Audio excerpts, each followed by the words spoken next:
Hello students, class 11th biology chapter 16, that is digestion and absorption.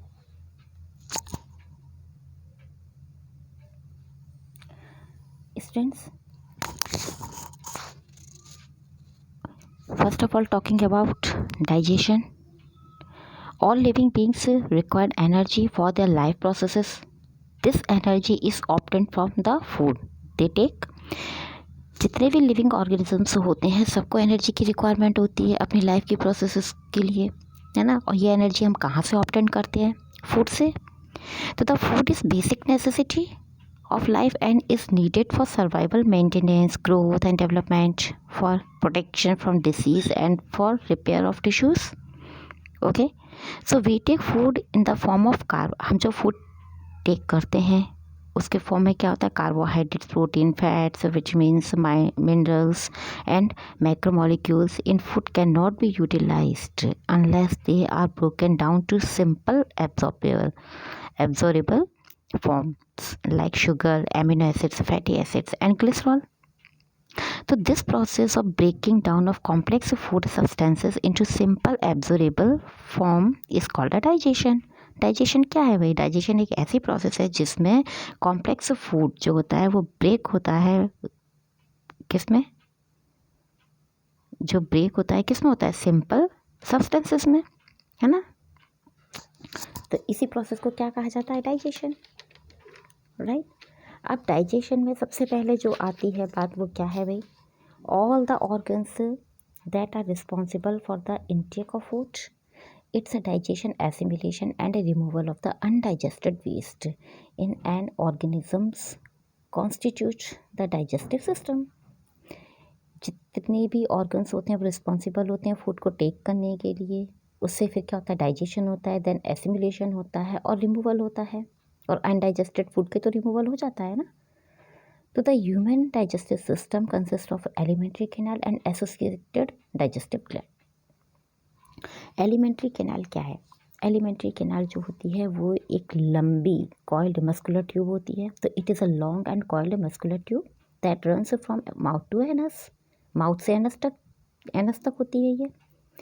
और ये approximately 6.6 to 9 metre long होती है, ठीक है।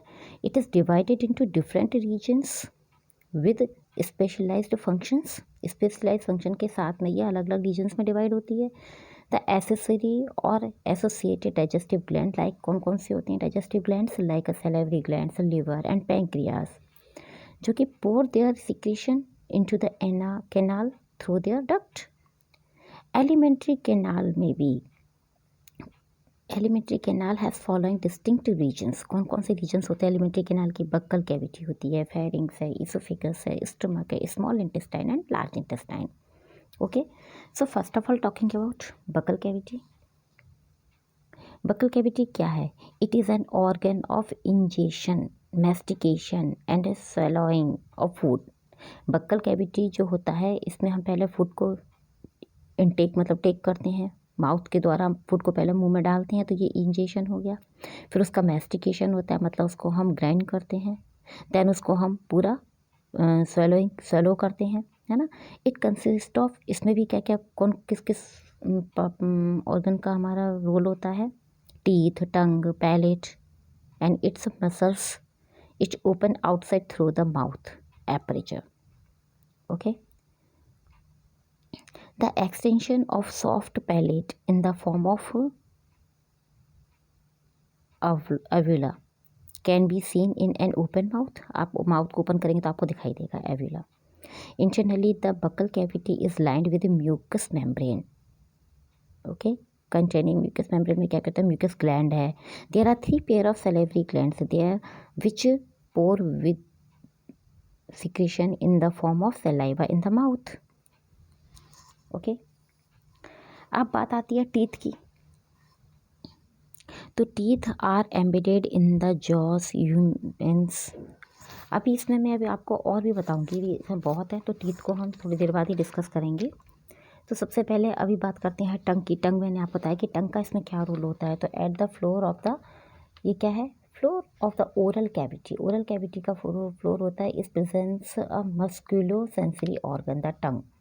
It has a voluntary muscles and is richly supplied with blood vessels and sensory neurons. On its surface are present tiny protuberances called papillae, जिसे हम papillae कहते हैं, मस्कुलर जैसी जो टंग होती है हमारी. These papillae have taste buds. इसी पेपिली पर हमारे टेस्ट बर्ड्स प्रेजेंट होते हैं, जिससे हमें डिफरेंट डिफरेंट टेस्ट का सेंस होता है ना. For identifying the chemical nature of food. Okay, जो केमिकल फूड के अंदर जो केमिकल नेचर जो होता है उसको आइडेंटिफाइड करती है ना. Tongue is not only an organ of taste but also help in swallowing the food and is essential for speech. अब फेरिंग्स क्या है? It is a wide opening at the back of mouth posteriorly. It leads into two tubes. कौन कौन सी हैं? Food pipe, जिसे हम गलट कहते हैं. ग्लॉटिस, जैसे कि विंड पाइप कहा जाता है. In front of glottis is a muscular flap epiglottis which closes the nasal cavity when the food is swallowed. Pharynx has a opening of internal nerves above the two opening of Eustachian tube on the sides. Esophagus क्या है? It is a long narrow muscular tube which connect mouth to stomach. Okay, stomach. अब बात आती है आपकी किसकी? भाई सबसे पहले हम टीथ के बारे में डिस्कस करते हैं, क्योंकि टीथ का भी बहुत इंपॉर्टेंट रोल है ना. तो teeth are embedded in the jaws. Teeth हमारे जॉस में एम्बेडेड होते हैं, है ना. तो ह्यूमन के क्या होते हैं? 2 जॉस होते हैं. अपर जॉ कैसा होता है? फिक्स्ड जॉ होता है, और हमारा जो लोअर जॉ होता है वो मूवेबल होता है ना. तो each tooth consist of 3 parts. 3 parts होते हैं टूथ के: crown, neck and root, right. और टीथ भी हमारे 4 टाइप्स के होते हैं: मोलर, प्रीमोलर, कैनाइन, इंसीजर, है ना.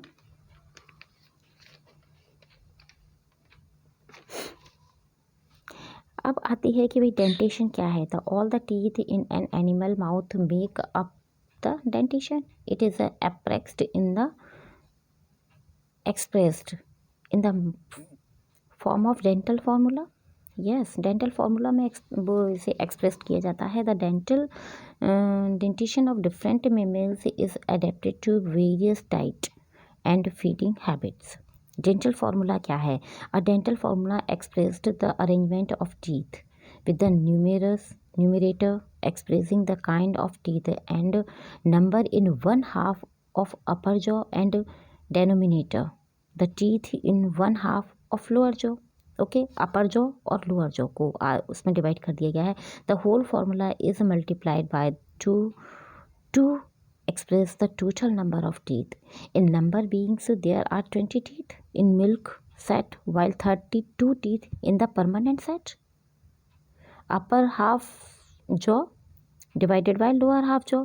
तो अपर हाफ में कितने हो गए? 2 इंसीजर है, 1 केनाइन है, 2 प्रीमोलर है और 3 मोलर. इतनी ही ऊपर है, इतनी ही नीचे है. तो इसका फॉर्मूला क्या बन जाएगा? इसका फॉर्मूला बनेगा 2 1 2 3 अपॉन 2 1 2 3, क्योंकि इक्वल है ना. तो the dental formula in human body is 2102 upon 2102. Total teeth 20. ये मिल्क टीथ हो गए. ओके, अब बात आती है किसकी? स्टमक की. कि स्टमक में क्या है? तो stomach is a large muscular elastic bag situated below the diaphragm. Stomach जो है ना वो कैसा है? लार्ज है, बड़ा मस्कुलर इलास्टिक बैग जैसा होता है, जो कि डायफ्राम के नीचे होता है. It's a walls of supplied with glandular epithelium secreting gastric juice and mucus. Okay, it is, ये किस शेप में होता है? ये जे शेप्ड का होता है ना. And is present on the left side of the abdomen. जो लेफ्ट साइड एब्डोमेन के लेफ्ट साइड में प्रेजेंट होता है. It has 3 parts. इसके भी 3 पार्ट्स होते हैं. कौन से होते हैं? फंडस, कार्डिया और पाइलोरस. ओके, पाइलोरिक भी कहते हैं. लोअर पार्ट होता है. फंडस अपर पार्ट होगा, कार्डिया मिडिल पार्ट होगा, और पाइलोरिक हमारा वो है, वो कैसा होगा? Lower part. Fundus is toward the oesophagus. Cardia is the middle part into which the oesophagus opens and food passes into the duodenum through Pylorus. Pyloric sphincter. It is a ring of smooth muscles surrounding and opening between the pyloric region of the stomach and duodenum. It opens and closes several times with each opening a small amount of food, जिसे हम कायम कहते हैं, moves into the duodenum, है ना. Small intestine, duodenum, jejunum, ileum. अब small intestine में भी 3 पार्ट्स होते हैं, ड्यूडेनम, जुजेनम और इलियम. लेकिन अब बात आती है किसकी, गट की, गट्स. तो हिस्टोलॉजी ऑफ ह्यूमन गट क्या है? The wall of elementary canal has following 4 layering, मतलब 4 layers starting from the central cavity, जिसे कहा जाता है ल्यूमेन. ल्यूमेन क्या है? ल्यूमेन क्या है? ये जो the wall of elementary canal की जो वॉल होता है उसमें 4 लेयर्स होती हैं, स्टार्टिंग होती हैं फ्रॉम द सेंट्रल कैविटी. जो सेंट्रल कैविटी है उसको कहा जाता है lumen. Then mucosa, innermost layer lining the lumen, containing glandular epithelium that secretes mucus, है ना. ऑल्सो हैज़ डाइजेस्टिव ग्लैंड्स, इसमें डाइजेस्टिव ग्लैंड्स भी होती हैं. Has secretory and absorptive cells, the moist and frictions resistant epithelial lining, forms irregular folds called villi in small intestine. इसमें देखिए नीचे आपको ये दिखाई दे रहा है, इरेगुलर फोल्ड्स दिखाई दे रहे हैं म्यूकोसा के ऊपर, जो स्मॉल इंटेस्टाइन में होता है, विलाई. अब बात आती है submucosa present just inner to mucosa. Mucosa के जस्ट नीचे क्या होता है, इनर. सब क्या होता है, सब म्यूकोसा. तो ये कैसा है, a broad band of soft, मतलब लूज होता है, connective tissue that contain food, lymph vessels and nerve supply. In duodenum glands are also present in submucosal layer. अब आती है मस्क्यूलरिस. तो मस्क्यूलरिस, इसे हम मस्क्यूलरिस एक्सटर्ना भी कहते हैं. Present next to sub mucosa. Sub mucosa के बाद ही ये प्रेजेंट होती है ना. 2 layer of smooth muscles make this layer. There is an inner circular layer and an outer longitudinal layer. An oblique muscles layer may be present in some regions. Serosa, outermost layer of fibrous connective tissue. Serosa, made up of thin submucous epithelium called mesothelium, supported by loose fibrous connective tissue. Secretes a fluid that keeps the outer surface of intestine moist so that the part of intestine and other organs can slide against one another without friction, not a function. Okay. अब बात आती है villi की. तो क्या है villi? Villi तो small intestine में प्रेजेंट होते हैं. तो विलाई क्या है? The inner epithelial lining of small intestine. Small intestine की अंदर की एपिथेलियल की लाइनिंग होती है. Has a numerous finger like projection. इसमें आपको बहुत सारे फिंगर लाइक प्रोजेक्शन जैसे दिखाई देते हैं, जिसे हम विलाई कहते हैं. Each villous contains a network of blood capillaries. Her villi जो विलस जिसे कहा जाता है उसमें बहुत सारे नेटवर्क होते हैं. किसके? ब्लड कैपिलरीज का नेटवर्क होता है. एंड उसमें लिम्फ वेसल्स होते हैं जिसे लैक्टियल कहा जाता है. Each cells lining the villi has numerous microscopic infoldings on its surface called a microvilli.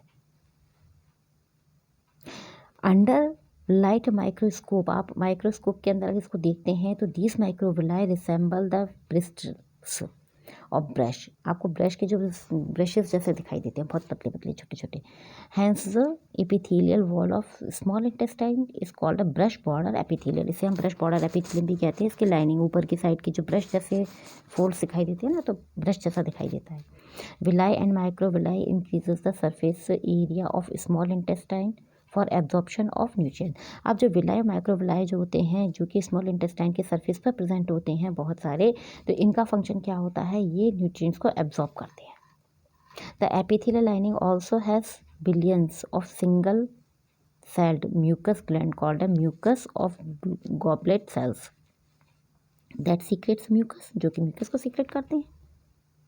Okay. At the base of villi are present invaginations जिसे पिट्स कहा जाता है, विलाई के बेस से प्रेजेंट होते हैं, of the intestinal epithelial, this are called the crypts of Lieberkuhn होता है, the contain special secretory cells and from intestinal glands that product intestinal juice, the submucosa और ड्यूडेनम कंटेन ड्यूडेनल और Brunner glands.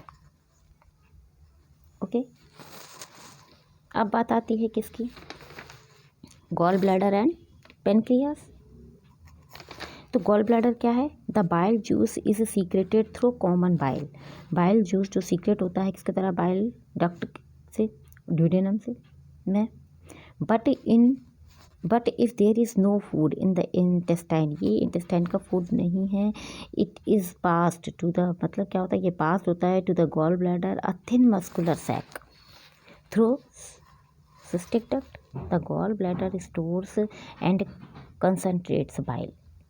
The cystic and hepatic duct of liver from the common bile duct during digestion. It contract to release the stored bile into the duodenum. ये क्या करता है, ये digestion के time पर contract होता है और जो इसके अंदर जो जूस स्टोर्ड है उसको ड्यूडेनम में पहुंचा देता है। ओके, पैनक्रियास का, it is the compound gland having dual function, ये कंपाउंड ग्लैंड्स है जिसके दो फंक्शंस होते हैं, exocrine as well as the endocrine. The exocrine part secrete pancreatic juice. Okay, exocrine क्या है, जो कि पैंक्रियाटिक जूस को सीक्रेट करता है, it is located into the band of duodenum loop. The pancreatic juice passage into the duodenum through pancreatic duct which joins the common bile duct. The bile duct and the pancreatic duct open together into the duodenum as a common hepatopancreatic duct, which is guarded by a sphincter called the sphincter of OD. Pancreatic juice contains 3 enzymes. Pancreatic juice में 3 enzymes contains होते हैं, कौन कौन से होते हैं, trypsin, amylase and lipase. Okay, अब बात आती है बेटा कि डिसऑर्डर क्या है, disorders of digestive system, digestive system के डिसऑर्डर्स क्या हैं, उससे हमें क्या क्या प्रॉब्लम आती है। देखिए, पहले हम इसी को देखते हैं। डिसऑर्डर में जैसे कि कुछ कॉमन डिसऑर्डर्स हैं इसमें दिए हुए हैं। तो क्या द डाइजेस्टिव सिस्टम में शो डिसऑर्डर्स, डाइजेस्टिव सिस्टम भी कुछ डिसऑर्डर शो करते हैं, which could be due to infections of various kinds, कई तरह के इन्फेक्शंस के कारण, है ना। The inflammation of the intestinal tract is the most common ailment due to bacterial और viral infections. The infection may also be due to certain parasites like tapeworm, roundworm, hookworm, pinworm etcetera. तो some common disorders are, जैसे कि jaundice है, jaundice जो हो जाता है, jaundice के कारण क्या होता है भाई, इससे लिवर इन्फेक्टेड हो जाता है ना। तो the liver is affected, skin and eyes turn yellow due to the deposit of bile pigments. तो जॉइंटिस क्या होता है, जॉइंटिस से पहले लिवर अफेक्टेड होगा, स्किन और आइज़ कैसी हो जाएंगी, आपकी येलो हो जाएंगी। किसके कारण हो जाती हैं, क्योंकि उसमें bile, yellow bile pigments present हो जाते हैं। वॉमिटिंग क्या है, it is the ejection of stomach content through the mouth, है ना। जो इजेक्शन हो, हम जैसे इंजेक्शन यानी कि फूड को खाते हैं लेकिन उसका इजेक्शन हो जाता है स्टमक में, है ना। और this reflex action is controlled by the vomit center in the medulla, a feeling of nausea precedes vomiting, हम अजीब सा फील करते हैं, उससे हमें वॉमिटिंग हो जाती है।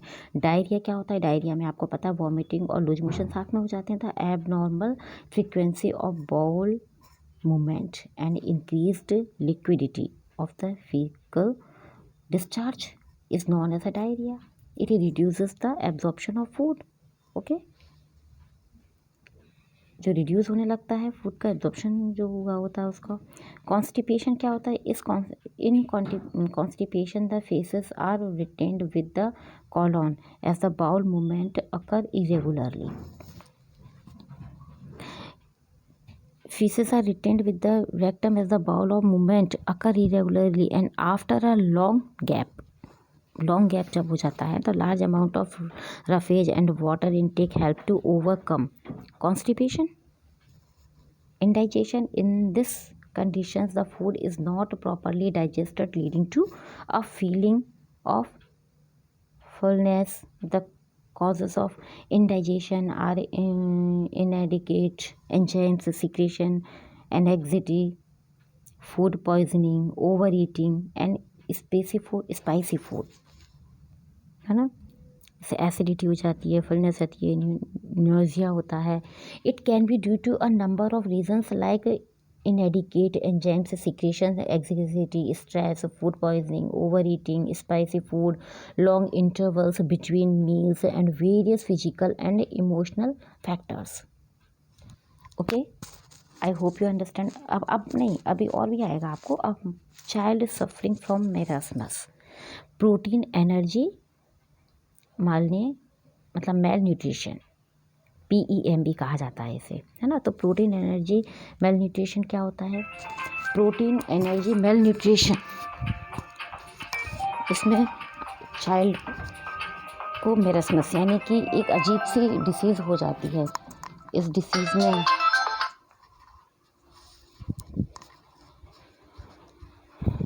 एक अजीब सी डिसीज़ होगी, एंड दिस डिसीज़ मेरस्मस कहा जाता है, जिसे marasmus is a nutritional disorder that occurs due to protein energy malnutrition. There is a undernourishment of both protein and carbohydrate or total food calories.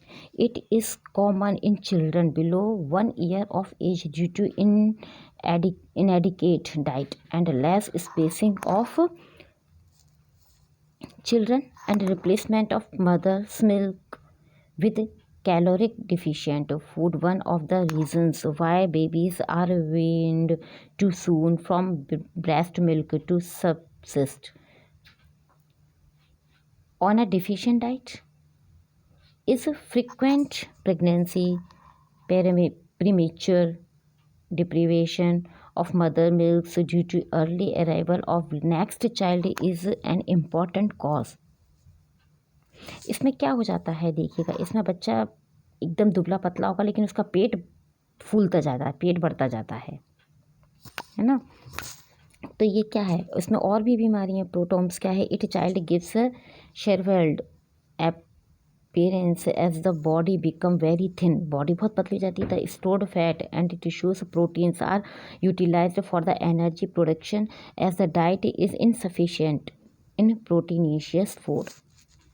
The ribs are prominent as the muscles do not develop and the fat layer beneath the skin seems to the absent. The skin become dry and wrinkled. Skin आपकी dry हो जाएगी, wrinkled आने लगते हैं उस पर child के ऊपर. और child become so thin that loose folds of skin can be seen all over the child. It leads to retarded physical as well as mental growth. The child suffer from repeated diarrhea, digestive disorders due to atrophy of digestive glands, but there is no oedema or swelling of body parts like in kwashiorkor. इसको kwashiorkor भी कहा जाता है. Kwashiorkor बीमारी भी होती है. Kwashiorkor क्या होता है भाई? क्वाशियोरकर में भी यही होता है कि वही बच्चा एकदम वीक होता है, कहीं से पैर अगर मोटे हैं, पेट बढ़ता जा रहा है, हाथ एकदम दुबले हो जाते हैं. Kwashiorkor is an African word meaning the rejected one.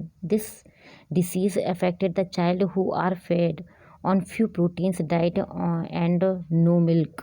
They get less than 1 gram proteins per kilogram of body weight.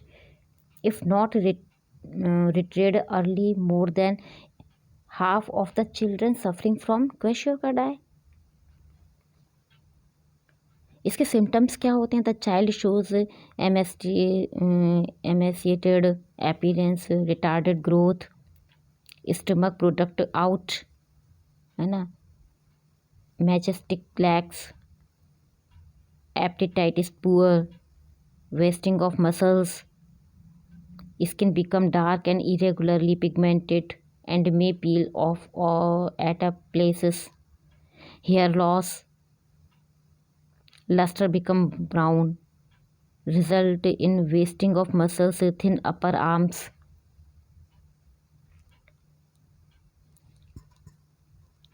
बहुत सारे इसके हैं।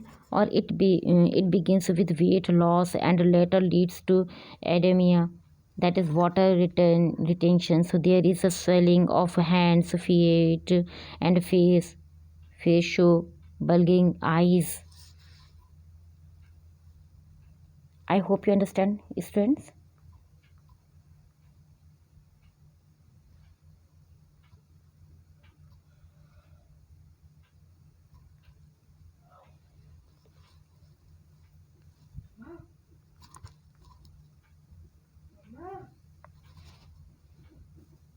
Thank you.